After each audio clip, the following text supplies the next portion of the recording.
नमो नमः। अहम संतोष कुमार पाठक, ज्योतिष प्राध्यापक, जगदम्बा संस्कृत महाविद्यालय बाथो। आज हम लोग बृहत संहिता के पूर्वार्ध में बुध चार विचार में पिछले कक्षा में बुध की 7 प्रकार के गति कौन कौन से है यह समझे थे।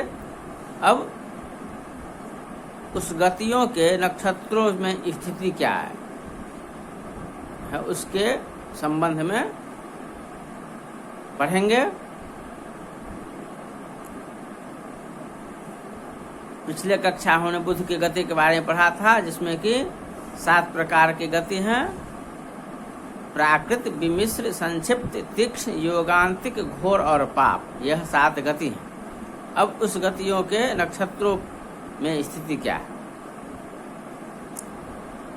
प्राकृत संज्ञा वायव्याम्य पैतामहान बहुलाश्च मिश्रा गतिः प्रतिष्ठा शशि शिव पितृभुज भुजग देवानि संक्षिप्तायां पुख्यः पुनर्वसुः फल्गुनिद्वयं चेति तीक्ष्णायां भद्रपदाद्वयं सशाक्रास्वयुक् पौष्णम् योगान्तिकेति मूलं द्वे चाखारे गतिः सुतस्येन्दोः घोराश्रवणस्त्वाष्ट्रं वसुदैवं वारुणं चैव पापाख्या सावित्रं मैत्रं शक्राग्निदैवितं चेत्।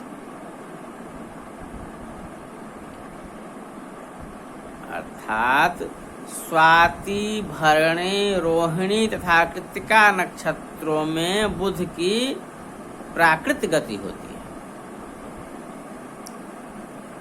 सर्वप्रथम गति बुध के 7 प्रकार गति में प्राकृत गति है। वह किस नक्षत्र में होता है? तो स्वाति, भरणी, रोहिणी तथा कृत्तिका नक्षत्र में। अब विमिश्र गति, तो मृगशिरा, आर्द्रा, मघा और अश्लेखा नक्षत्रों में बुध की गति विमिश्र गति कहा गया है। उसके बाद पुक्ष, पुनर्वसु, पूर्व फाल्गुनी और उत्तर फाल्गुनी में बुध संक्षिप्त गति। उसके बाद पूर्व भाद्रपद, उत्तर भाद्रपद, ज्येष्ठा, अश्विनी और रेवती, इन 5 नक्षत्रों में बुध की गति को तीक्ष्ण कहा गया है, अर्थात तीक्ष्णा गति। मूल, पूर्वाषाढ़ और उत्तराखार में बुध की योगांतिका गति होती है। अनुराधा, श्रवणा, चित्रा, धनिष्ठा और शतभिखा नक्षत्रों में घोरा नाम की गति तथा बुध जब हस्त, अनुराधा या ज्येष्ठा नक्षत्र में विद्यमान रहता है तब उसकी पापा नाम की गति होती है। तो इस प्रकार हम नक्षत्रवश बुध की गतियों के बारे में समझ लिए। अब सभी मुनि का अपना अपना विचार है। अब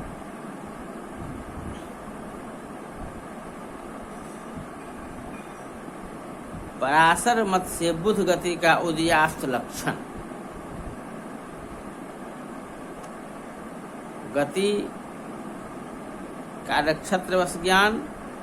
अब उदय और अस्त का क्या लक्षण है,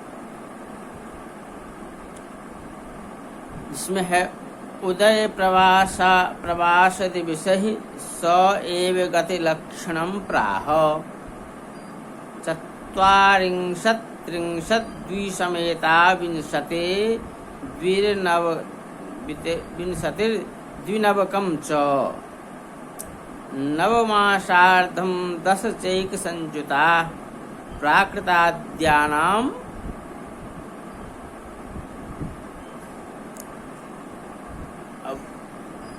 पराशर महर्षि ने बुध के उदय व अस्त के द्वारा उसकी गतियों के लक्षणों को प्रदर्शित किया है।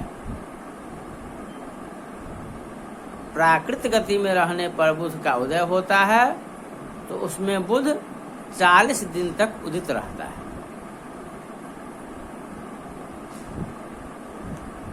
तथा उसके अस्त रहने पर 40 दिन तक अस्त रहता है।